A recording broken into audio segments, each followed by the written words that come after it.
pagi, selamat datang kembali di ibadah online GB Hosana. Apa kabar Bapak Ibu? Saya yakin pasti luar biasa. Bulan ini bulan Januari tahun 2021. Tema bulan Januari kita adalah bertekun. Bertekun menurut Kamus Bahasa Indonesia adalah berkeras hati dan bersungguh-sungguh dalam hal bekerja, belajar, berusaha, dan lain sebagainya. Hidup bukanlah sekedar tentang diberkati. Hidup adalah tentang memberi. Memberi hidup kita untuk Tuhan. Hidup adalah tentang pengorbanan. Seperti yang Tuhan sudah lakukan kepada kita. Bapak Ibu, kita bisa memberikan pengorbanan. Kita bisa memberikan hidup kita kepada Tuhan. Dengan cara apa? Bertekun. Bertekun dalam hal apa? Bertekun dalam pemberitaan Injil. Markus 16 ayat 15 mengatakan, "Lalu ia berkata kepada mereka, pergilah ke seluruh dunia, beritakanlah Injil kepada segala makhluk." Jadi sudah jelas sekali bahwa itu adalah pesan daripada Tuhan Yesus. Mari kita semua untuk bertekun dalam pemberitaan Injil. Sebelum kita lanjut dalam ibadah online kita, mari kita berdoa terlebih dahulu. Tuhan Yesus, terima kasih Tuhan untuk apa yang sudah Engkau berikan kepada kami, untuk pengorbanan-Mu Tuhan di kayu salib. Ajar kami Tuhan untuk kami bertekun dalam melaksanakan perintah-Mu Tuhan. Dan juga Tuhan, berikan kami hikmat Tuhan, untuk kami juga boleh mengerti apa yang Engkau mau. Tuhan, sebentar lagi kami akan melakukan ibadah online kami. Tuhan berkati para pelayannya, Tuhan berkati pemusik-pemujinya. Bahkan Tuhan memberkati hamba-Nya yang akan menyampaikan firman-Mu Tuhan. Biarlah Tuhan, jemaat-jemaat yang mendengarnya Tuhan, boleh menjadi kekuatan dan juga contoh bagi kehidupan mereka masing-masing. Terima kasih Tuhan Yesus. Hanya dalam nama Yesus Kristus kami berdoa dan mengucap syukur. Amin. Selamat beribadah. Tuhan Yesus memberkati.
Selamat hari Minggu dan selamat beribadah di dalam nama Tuhan kita, Yesus Kristus. Di tahun yang baru ini, mari kita mau lebih semangat lagi di dalam memuji Tuhan. Kita mau lebih semangat lagi di dalam beribadah kepada Tuhan.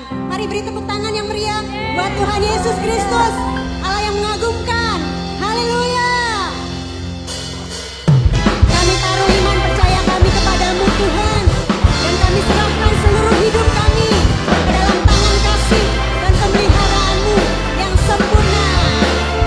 Glory. Tak pernah ku ragu akan kesetiaan-Mu. Kau pegang hidupku. Yes Lord. Sepenuh jiwaku ku yakin dan percaya Kau tuntun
tahun yang baru ini Tuhan, biar kami boleh semakin dekat dengan Engkau, bahkan melekat dengan Engkau Tuhan. Kami boleh semakin akarib, kami boleh semakin intim dengan Engkau Kristus. Menjadikan Engkau Tuhan yang berkuasa, yang memerintah, yang berdaulat, bahkan yang berjaya atas hidup kami. Terima kasih Tuhan, terima kasih. Ini rindu kami Tuhan. Roh Kudus Kau yang tolong setiap kami.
Selamat pagi Bapak, Ibu, Saudara dikasihi Tuhan.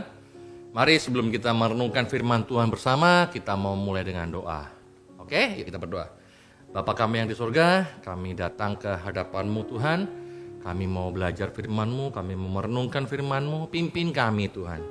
Yang mendengar, pimpin saya yang berbicara, supaya kami dapat sesuatu yang mencerahkan pikiran kami, yang mencerahkan hati kami, yang membuat kami semakin hari semakin teguh melangkah untuk menjadi serupa dengan Tuhan Yesus. Terima kasih Tuhan. Dalam nama Tuhan Yesus sama-sama katakan amin. Amin, haleluya. Tema yang diberikan pada saya hari ini adalah bertekun dalam pemberitaan Injil. Tema kita adalah bertekun dalam pemberitaan Injil. Bapak Ibu Saudara, sebetulnya menginjil, pemberitaan Injil itu tugas siapa sih?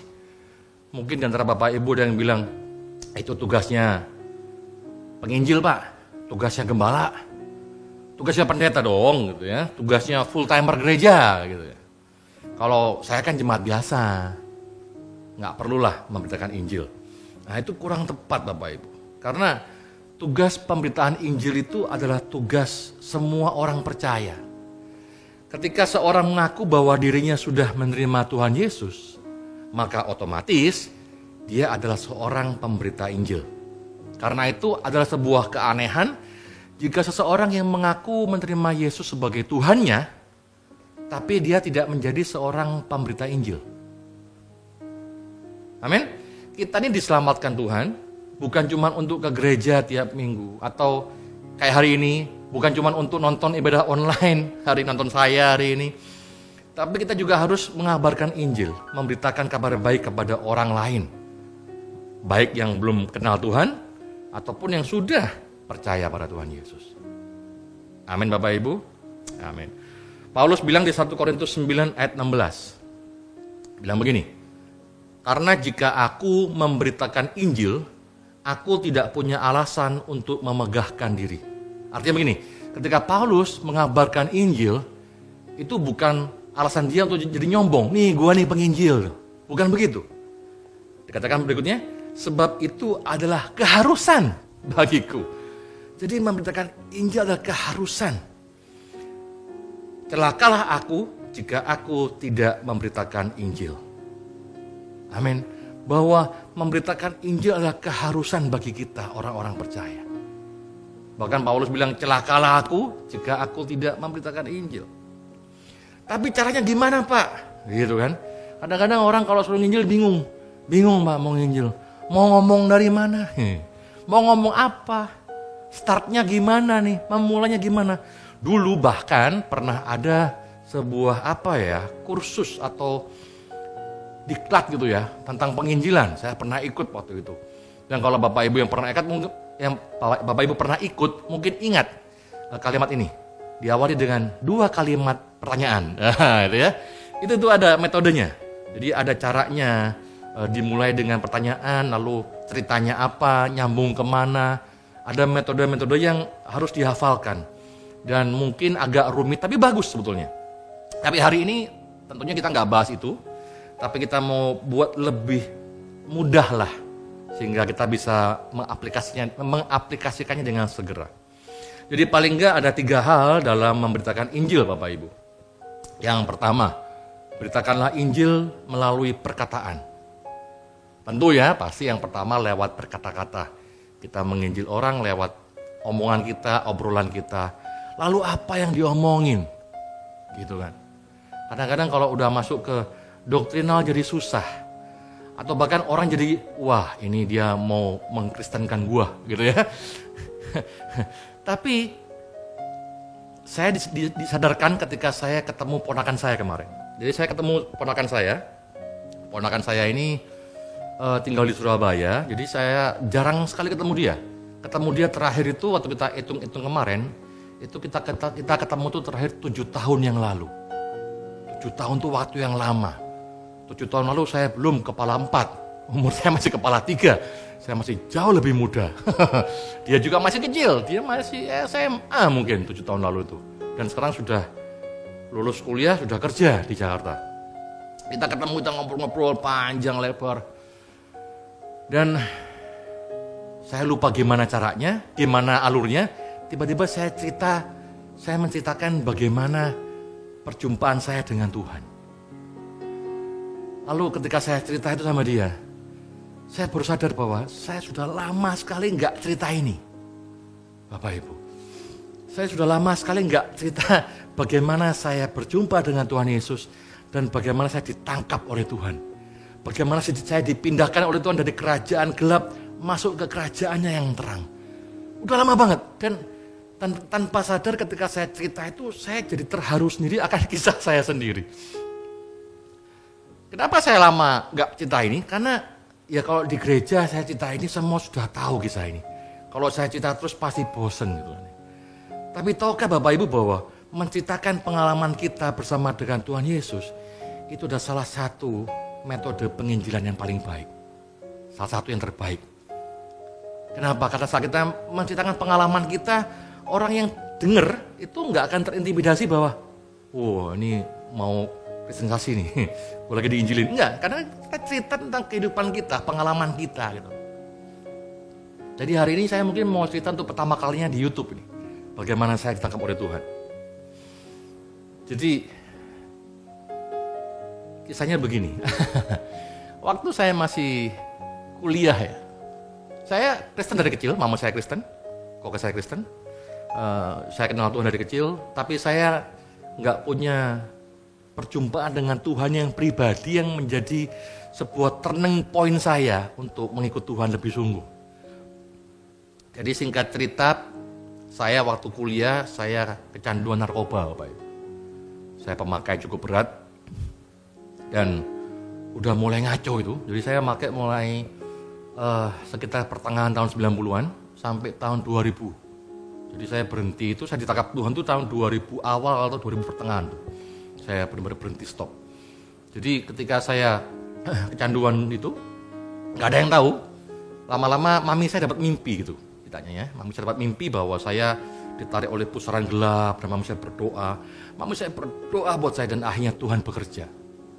Ya panjang kisahnya, jadi nggak khotbah saya, malah kesaksian. Jadi intinya hari itu tahun 2000, saya dalam kondisi udah paranoia parah. Saya bisa mendengar suara-suara yang entah dari mana, yang nggak ada.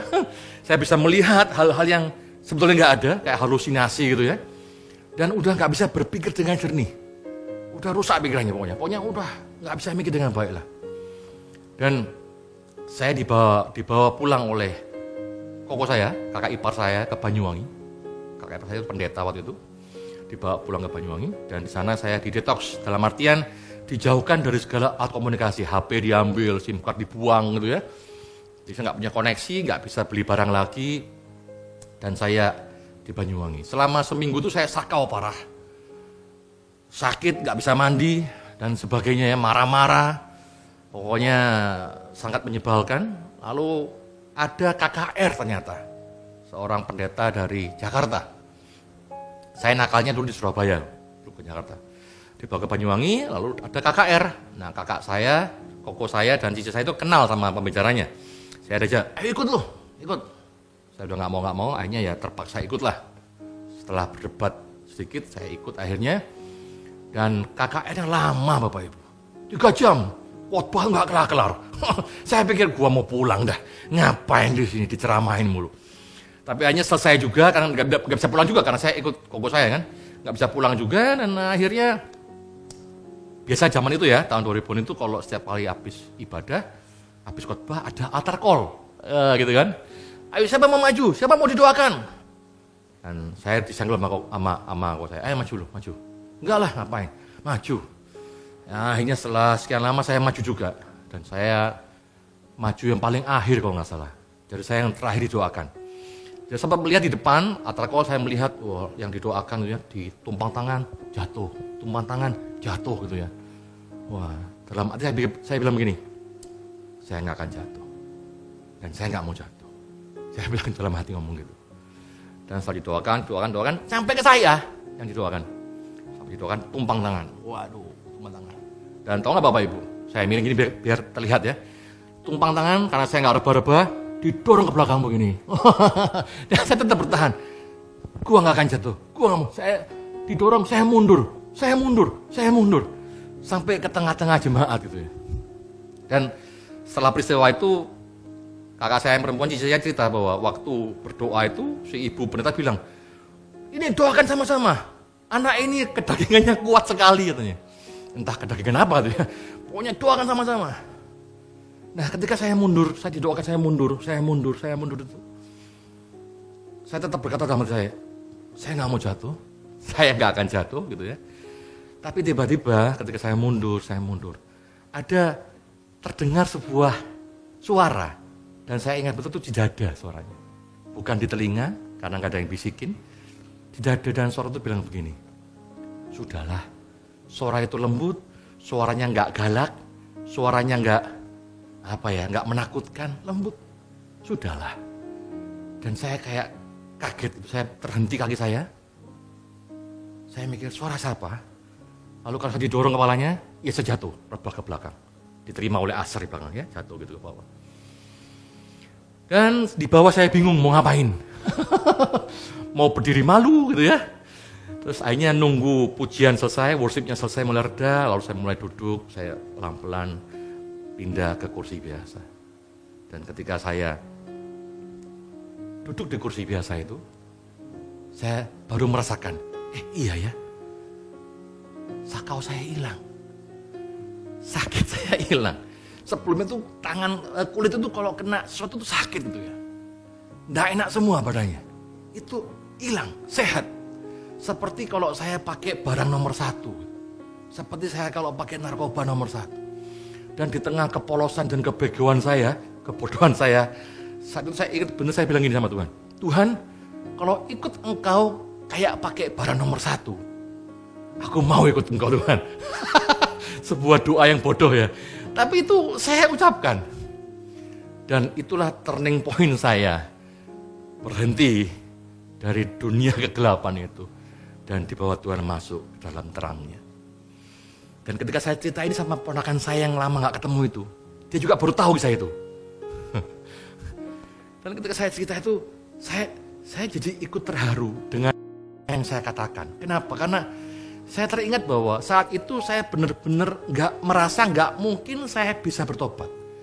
Saya gak mungkin bisa berhenti pakai. Karena saya begitu tergantung sama narkoba itu. Saya nggak pernah berpikir bisa tobat, saya nggak pernah berpikir bisa berhenti merokok bahkan. Dan saya bisa merasakan, iya ya, Tuhan tuh luar biasa buat saya. Tuhan hari itu, hari saya ikut KKR itu, hari ketika saya didoakan itu, hari itu Tuhan pencipta langit dan bumi, mau saya jadi anaknya.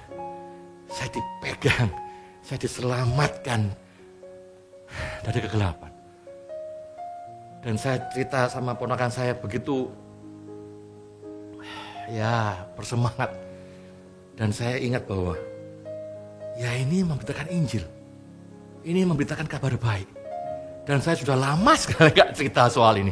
Bahkan ini adalah sebuah mujizat yang terbesar yang mungkin yang saya alami di awal-awal saya bertobat itu. Ini awal saya bertobat dan hal yang sangat luar biasa buat saya. Dulu saya sering cerita kepada anak pemuda gitu ya. Tapi kan lama-lama bosan juga kalau saya cerita hal yang sama gitu kan. Tapi saya ingat bahwa hal ini mesti diceritakan lagi. Kalau Bapak Ibu punya pengalaman dengan Tuhan, mungkin udah cerita ke orang sekitar. Tapi kalau ketemu orang yang gak kenal, coba ceritakan kembali. Itu sama seperti memberitakan Injil Bapak Ibu.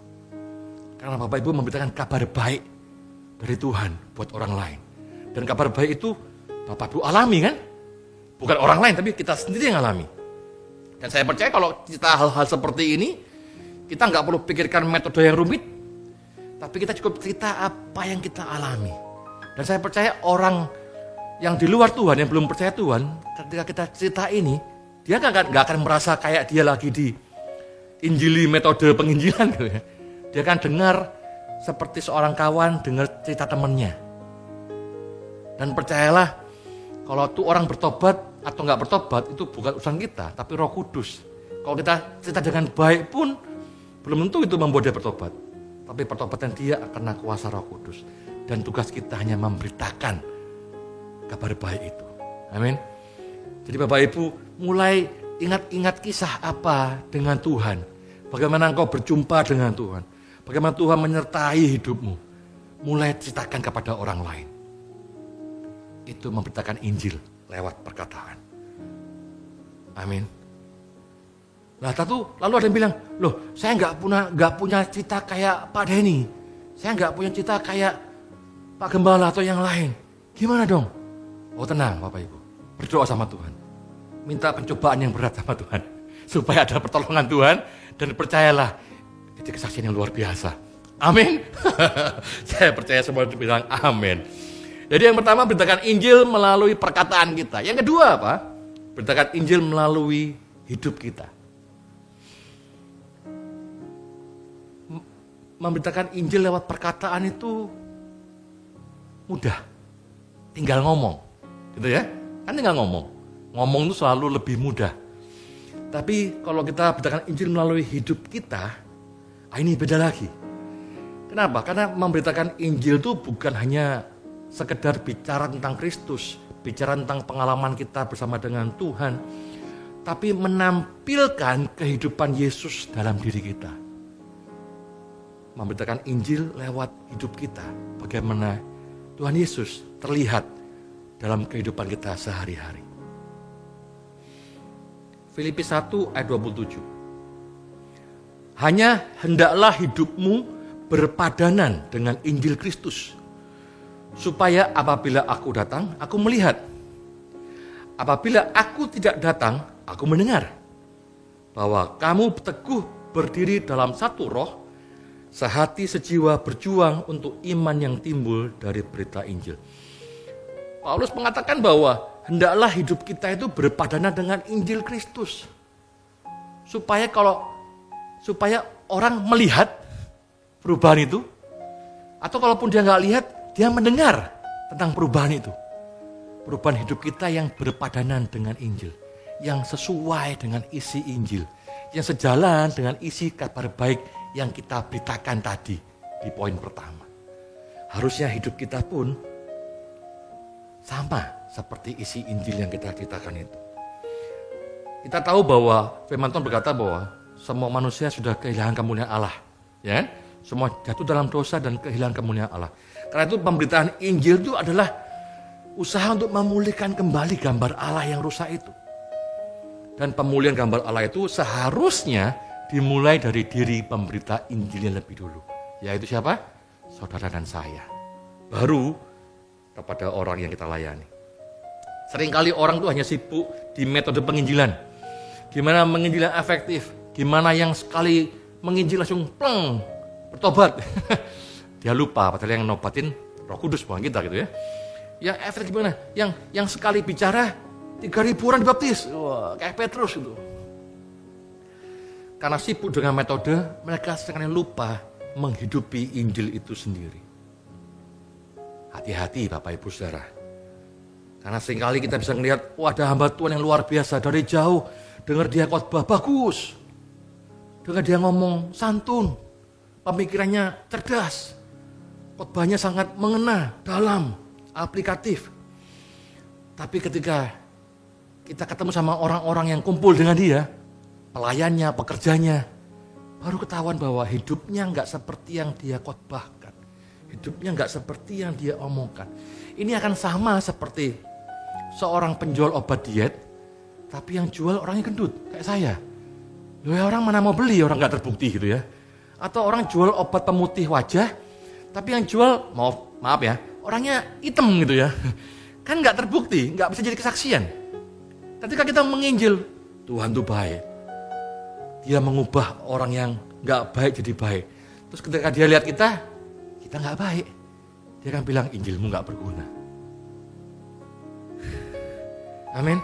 Kesaksian macam apapun akan patah gitu ya, akan bubar kalau hidup kita nggak berpadanan dengan Injil Kristus.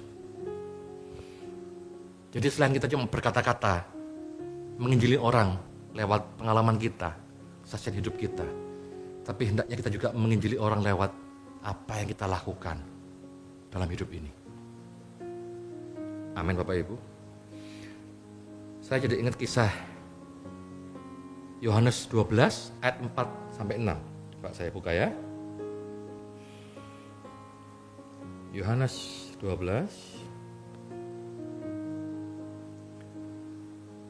Yohanes 12 ayat 4 sampai 6. Jadi ini kisahnya begini, latar belakangnya adalah bahwa Yesus ke rumah Lazarus yang sudah dibangkitkan. Di situ ada perjamuan untuk dia, dan yang lain adalah Maria dan Marta. Nah, lalu Marta mengambil setengah kati minyak narwastu untuk meminyaki kaki Yesus, lalu menyekat dengan rambutnya. Nah, perlu kita baca ya, Yohanes 12 ayat 4 sampai 6. Tetapi Yudas Iskariot, seorang dari murid-murid Yesus yang akan segera menyerahkan dia, berkata, ayat 5, mengapa minyak narwastu ini tidak dijual 300 dinar dan uangnya diberikan kepada orang-orang miskin? Wah, Yudas ngomongnya kayak orang bener kan? Kayak orang bener, kayak orang yang penuh perhatian sama siapa? Sama rakyat, orang-orang miskin gitu ya, orang-orang yang perlu dibantu. Dia bisa bilang, ini pemborosan. Ini sia-sia, minyak yang mahal itu cuma buat ngelapin kaki. Kakinya Yesus itu. Harusnya bisa dijual 300 dinar tuh mahal sekali harganya berarti. Dan dibagikan kepada orang-orang miskin. Tapi Yohanes bilang di ayat 6-nya, bilang begini. Hal itu dikatakannya bukan karena ia memperhatikan nasib orang-orang miskin. Lalu, melainkan karena ia adalah seorang pencuri. Ia sering mengambil uang yang disimpan dalam kas yang dipegangnya. Yudas itu bendaharanya Yesus. Bayangkan bahwa Yudas perkataannya baik kan? Wah, seakan-akan dia punya empati sama orang-orang miskin. Padahal sebetulnya dia punya agenda pribadi. Dia mau curi uang itu. Bapak Ibu Saudara, seringkali orang bisa menginjil dengan baik. Bisa berkhotbah dengan baik. Memberitakan firman dengan baik. Tapi kehidupannya tidak diubahkan lewat apa yang dia katakan. Bahkan Yudas itu muridnya Yesus sendiri dulu. Apakah Yudas nggak menginjil? Oh, kita buka yuk Matius 10 ayat 5 sampai 8. Matius pasal 10 ayat 5 sampai 8. Ke-12 murid itu diutus oleh Yesus. Ke-12 ya. Berarti termasuk juga Yudas. Ke-12 murid itu diutus oleh Yesus dan ia berpesan kepada mereka, janganlah kamu menyimpang ke jalan bangsa lain atau masuk ke dalam kota orang Samaria, melainkan pergilah kepada domba-domba yang hilang dari umat Israel. Ayat 7. Pergilah dan beritakanlah kerajaan sorga sudah dekat. Wah, ini Injil ini. Yudas juga memberitakan Injil loh saudara. Ayat 8. Sembuhkanlah orang sakit. Loh, Yudas punya kemampuan, punya kuasa yang diberikan oleh Tuhan Yesus untuk menyembuhin orang sakit loh. Bikin mujizat. Berikutnya ayat 8. Bangkitkanlah orang mati. Wah, memang nggak tertulis, tapi mungkin juga ada kejadiannya ya. Lalu apa? Tahirkanlah orang kusta. Usirlah setan-setan. Bisa ngusir setan, Yudas Iskariot. Kamu telah peroleh dengan cuma-cuma, karena itu berikanlah pula dengan cuma-cuma. Jadi Yudas Iskariot bukan orang sembarangan, saudara. Dia bisa menginjil, dia bisa berdoa dan menyembuhkan orang sakit, dia bisa mengusir setan, mentahirkan orang kusta. Tapi hidupnya tidak berpadanan dengan Injil Kristus. Hidupnya bertolak belakang dengan isinya Injil. Sedangkan dia sendiri memberitakan Injil. Sungguh menyedihkan, bukan? Karena itu jangan sampai ini terjadi pada diri kita. Amin. Kalau kita bisa beritakan Injil, tentunya kita juga harus diubahkan dulu oleh Injil itu sendiri. Injil itu harusnya merubah karakter kita, mengubah hidup kita. Mungkin nggak langsung berubah.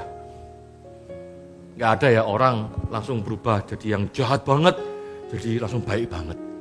Pasti orang berubah dari yang jahat banget jadi jahat doang. Jahat banget, jahat doang, agak jahat, gitu ya. Jahat banget, agak jahat doang, agak jahat, lumayan baik gitu ya. Dan seterusnya. Pasti ada step-stepnya. Tapi yang pasti harus ada pertumbuhan, perkembangan. Jadi marilah kita beritakan Injil melalui kehidupan kita sehari-hari. Perubahan karakter kita, perubahan kebiasaan kita. Supaya orang yang datang bisa ngelihat dan orang yang nggak datang bisa dengar.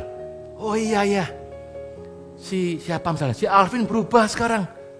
Dulu nyebelin, sekarang jadi baik gitu ya. Atau si Denny dulu tukang marah-marah, sekarang nggak terlalu. Masih marah tapi nggak terlalu gitu ya.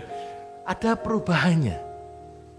Karena Injil itu memulihkan gambar Allah yang rusak dalam diri kita. Paulus bilang begini di 1 Korintus 9 ayat 27. Tetapi aku melatih tubuhku dan menguasainya seluruhnya, supaya sesudah memberitakan Injil kepada orang lain, jangan aku sendiri ditolak. Paulus pun bilang begitu loh.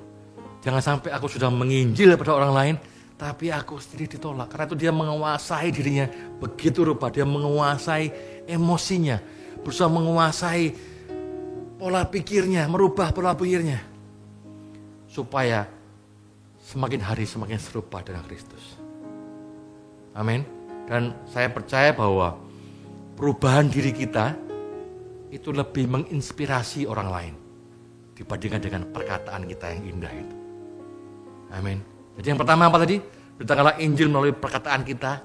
Yang kedua, beritakanlah Injil melalui kehidupan kita. Yang ketiga, yang terakhir, beritakanlah Injil dengan tekun. Beritakanlah Injil dengan tekun.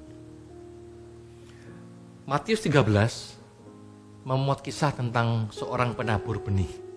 Tuhan Yesus memberikan sebuah perumpamaan tentang penabur benih.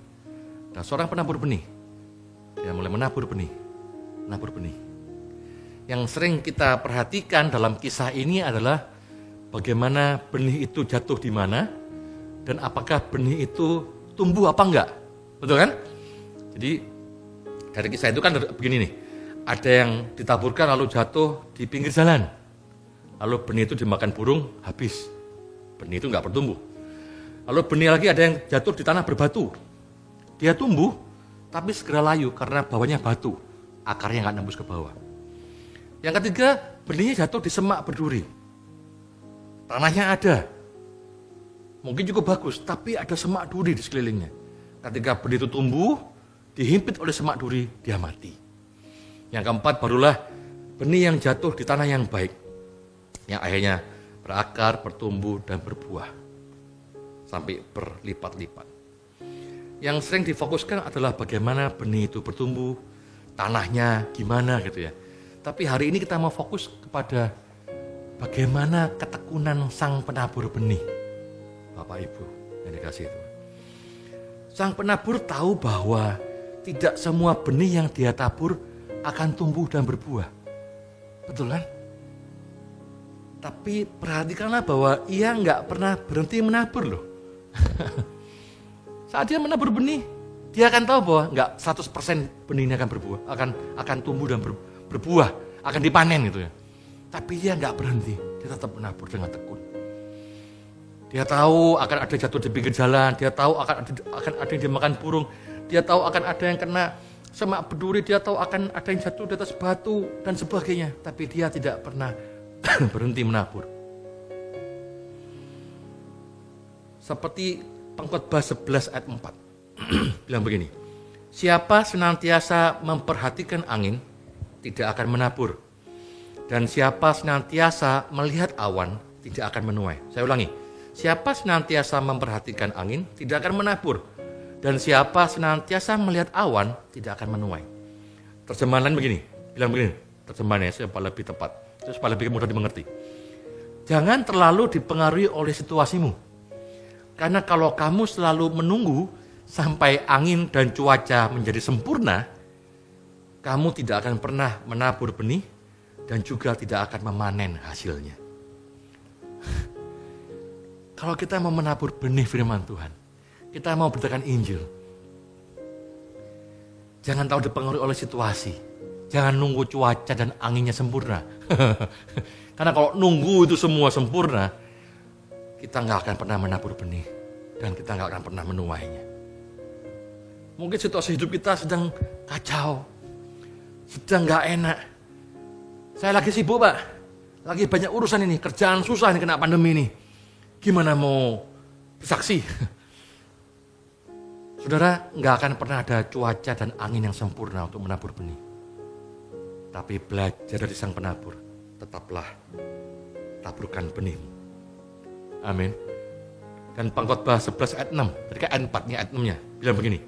Taburkanlah benihmu pagi-pagi hari, janganlah beri istirahat kepada tanganmu pada petang hari. Karena engkau tidak mengetahui apakah ini atau itu yang akan berhasil, atau kedua-duanya sama baik.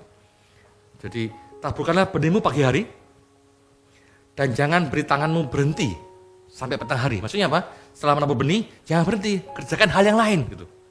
Karena engkau nggak tahu apakah ini menabur benih itu yang berhasil, atau itu yang kamu kerjakan yang lain itu yang berhasil, atau malah kedua-duanya sama baiknya.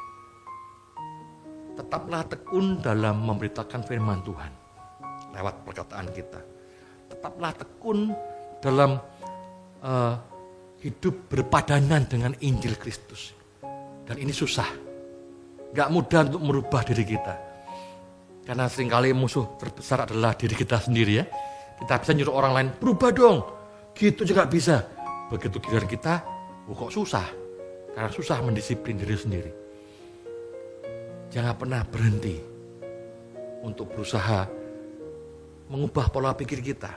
Mengubah mindset kita untuk semakin hari semakin serupa dengan Yesus. Tidak mudah tapi bukan mustahil bagi Tuhan. Amin. Jadi saat kita mulai memberikan kesaksian itu, mau berkata-kata atau kita berusaha berikan teladan pada orang lain, pasti ada yang merespon dengan buruk. Saat kita mulai kesaksian, mungkin ada yang merespon dengan, gitu doang, apa yang keren gitu ya. Saya lebih hebat lagi kesaksiannya. Ada bisa begitu. Atau ketika kita mulai merubah pola pikir kita, mulai merubah sikap kita, mulai merubah cara kita hidup yang dulu, misalkan dulu suka suap menyuap orang gitu ya, atau suka korupsi, lalu kita jadi orang yang benar, maka mungkin orang lain akan jadi, ya dia udah nggak bisa diajak KKN nih, nggak bisa diajak kong kali kong, jauhi, biar dia nggak punya teman, kalau bisa mah biar dia keluar dari pekerjaannya, bisa begitu. Ketika saudara mau memberitakan Injil kebenaran, pasti ada respon yang nggak seperti saudara harapkan. Ada yang mungkin malah suka dibully, weh pendeta, karena kesaksian terus. Tapi seperti tadi firman Tuhan berkata bahwa memang nggak selalu ada cuaca yang sempurna untuk beritakan Injil. Tapi seperti penabur benih tadi, kita mau tetap bertekun. Amin. Dan ketika kita bertekun, nggak pernah ada yang sia-sia di hadapan Tuhan. Tuhan pasti berikan buahnya atas jerih lelah kita. Amin. Jadi ada 3 hal yang kita pelajari hari ini. 4 hal sebenarnya. Yang pertama adalah pemberitaan Injil adalah sebuah keharusan bagi kita orang percaya. Amin. Amin. Jadi nggak ada lagi ceritanya, bukan tugas saya untuk beritakan Injil. Karena kita mungkin bayangannya beritakan Injil itu harus jadi misionaris gitu ya. Atau harus dengan kata-kata, haleluya, puji Tuhan. Bapak Ibu, dengarkanlah Injil. Enggak begitu juga ya. Tapi dengan cara yang sederhana, dengan cara yang ya kesaksian hidupmu. Katakanlah berulang-ulang kepada orang lain. Karena kesaksian hidup itu sangat luar biasa dan kita alami gitu ya. Seperti orang bersaksi, orang mungkin dia dulu gemuk lalu dia kurus dan bilang, nih suplemen ini, ciami ini. Orang bisa lihat, oh iya ya, dulu kamu gendut sekarang kurus. Wah saya mau beli gitu. Karena ada bukti nyatanya. Demikian juga Injil. Ya. Jadi yang pertama tadi apa? Pemberitaan Injil adalah sebuah keharusan bagi kita orang percaya. Yang kedua, beritakanlah Injil melalui perkataan kesaksian kita. Yang ketiga, beritakanlah Injil melalui hidup kita yang semakin hari semakin diubahkan serupa Kristus. Yang terakhir, beritakanlah Injil dengan tekun. Amin. Mari kita berdoa. Bapak, terima kasih buat firman yang sudah kami dengar. Bila firman ini Tuhan tertanam dalam hati kami Tuhan. Seperti benih yang ditaburkan di tanah yang baik, yang subur itu. Yang mulai berakar, bertumbuh dan berbuah. Dan biarlah kami Tuhan, setiap hari atau kapanpun kami ada waktu, ajar kami untuk punya timing yang tepat Tuhan. Untuk menceritakan tentang kasih-Mu kepada orang lain. Ajar kami menceritakan bagaimana perjumpaan kami dengan Engkau pada orang lain Tuhan. Dengan cara yang sederhana, dan kami percaya dengan pimpinan Roh Kudus, orang itu akan terinspirasi Tuhan. Dan menjadi sebuah hal yang mengena di hatinya. Yang membuat dia ingin mengenal Tuhan Yesus lebih lagi. Karena dalam sebuah kesaksian adalah dirimu yang lebih penting, bukan kami Tuhan. Tuhan, biarlah firman hari ini dapat kami aplikasikan dalam hidup kami Tuhan. Bahwa kami mau beritakan Injil pada orang lain tentang hidup kami. Dan kami juga mau menghidupi Injil itu Tuhan. Kami diubahkan hidup kami, karakter kami. Dan juga kami mau melakukannya dengan tekun bersama dengan Tuhan. Terima kasih Tuhan. Dalam nama Tuhan Yesus. Mari yang percaya sama-sama katakan amin. Baik saudara, kita akan akhiri ibadah raya minggu pagi hari ini. Saya percaya kita semua telah diberkati lewat puji-pujian dan kebenaran firman Tuhan. Amin. Mari kita tundukkan kepala. Bapa, kami bersyukur untuk minggu pagi hari ini sebab Engkau telah memelihara kami, memberkati kami dengan kebenaran firman-Mu. Engkau pakai terus hamba-Mu Bapak Pendeta Pembantu Denny Budianto. Tuhan, Engkau urapi dengan urapan yang baru dan kami percaya Engkau akan memberkati di dalam perlindungan kesehatan kekuatan dari Tuhan. Terima kasih Bapak. Dan biarlah Engkau mengajar terus setiap jemaat-Mu yang telah mendengarkan kebenaran firman-Mu untuk bertekun di dalam pemberitaan kabar baik, yaitu Injil-Mu yang menyelamatkan akan kehidupan kami. Terima kasih Tuhan Yesus, terima kasih. Pakai setiap jemaat-Mu untuk kami pergi, untuk kami boleh membawa kabar baik dan memberitakan Injil-Mu. Di dalam nama-Mu Tuhan Yesus, kami juga menerima akan berkat pemeliharaan sepanjang minggu ini, bahwa sungguh kasih setia Allah yang menyertai umat-Mu. Engkaulah yang memberikan kekuatan di dalam kelemahan kami. Ketika kami menghadapi pencobaan, Engkau yang memampukan kami untuk kami boleh menghadapinya. Dan Engkaulah Tuhan yang sanggup untuk memulihkan dan menyembuhkan setiap jemaat-Mu yang berada dalam keadaan sakit.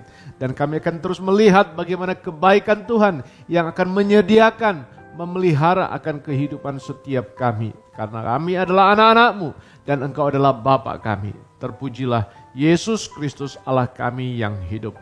Saudara-saudara terkasih di dalam Tuhan, tetaplah tinggal di dalam pimpinan perlindungan penyertaan Tuhan dan terimalah berkat Tuhan saat ini. Tuhan memberkatimu dan melindungimu. Tuhan menyinarimu dengan wajah-Nya dan memberi engkau kasih karunia. Tuhan menghadapkan wajah-Nya kepadamu dan memberi engkau damai sejahtera.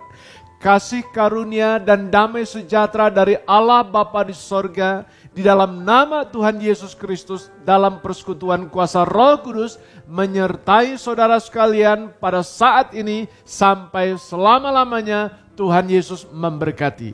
Kita yang percaya sama-sama berkata, amin.